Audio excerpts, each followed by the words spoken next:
Ops! Ano itong viral daw ngayon na may naispatan na di umano?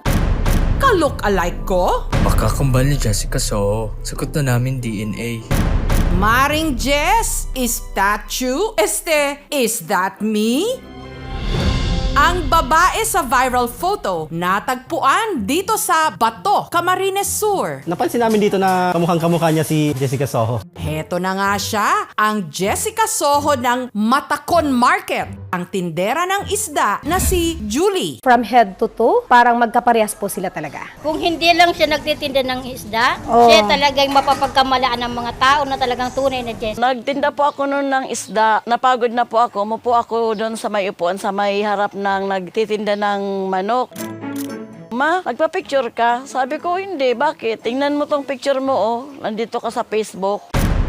Kung alam ko lang, sana nagpaganda naman ako. Sinasabihan nila ako na, ay, makikita na naman kita sa linggo, sa IKMGS mo na yan. IKMJS na yan! Minsan po may mga 5 batang lumalapit sa akin. Sabi nila sa akin, kaano-ano po ngayon ate si ano yung nasa TV? Minsan nagbibiro naman ako, sabi ko, ay kakambal ko yun. Ba't ganyan ka? Yun maganda. Eh kasi kako nung panahon na ipinanganak kami ng nanay ko, mahirap lang yung nanay ko. Tapos kako hindi kami kayang palaki ng nanay ko. Pinampon ng nanay ko sa mayaman. Tapos ako kako, lumaki ako dito sa nanay ko na pobre. Kaya ito ako. Nagtitinda lang ng isda. Sa araw ngang ito, si Julie pinagkaguluhan sa palengke. Ay, talagang Jessica nga!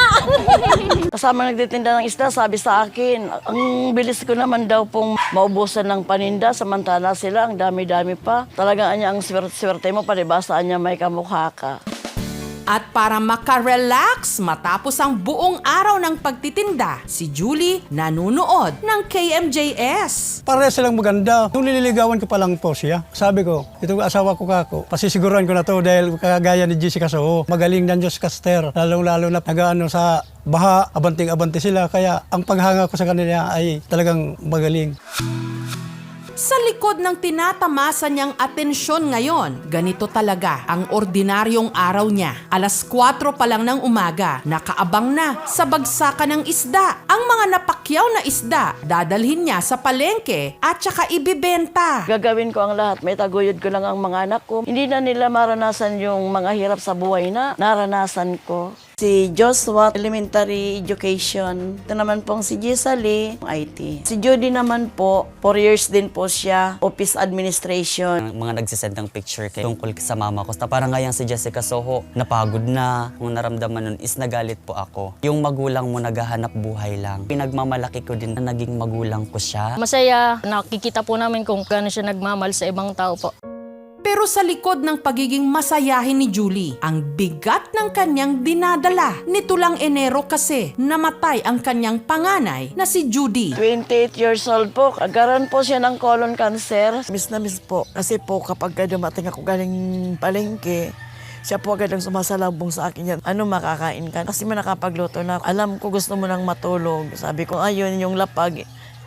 Inaanuhan lang niya ng sapin, tapos bukas niya ng unan. Tapos sabi niya sa akin, ma, oh, higa ka na dito. Minsan nga po, nagsabi siya sa akin, ma, sama ka sa akin sa Maynila, dadalhin kita doon kay Jessica Soho para magkamit na kayong dalawa. Ma, huwag kang mag-alala, magkakakilala rin kayo ni Ma'am Jessica. Sana nga.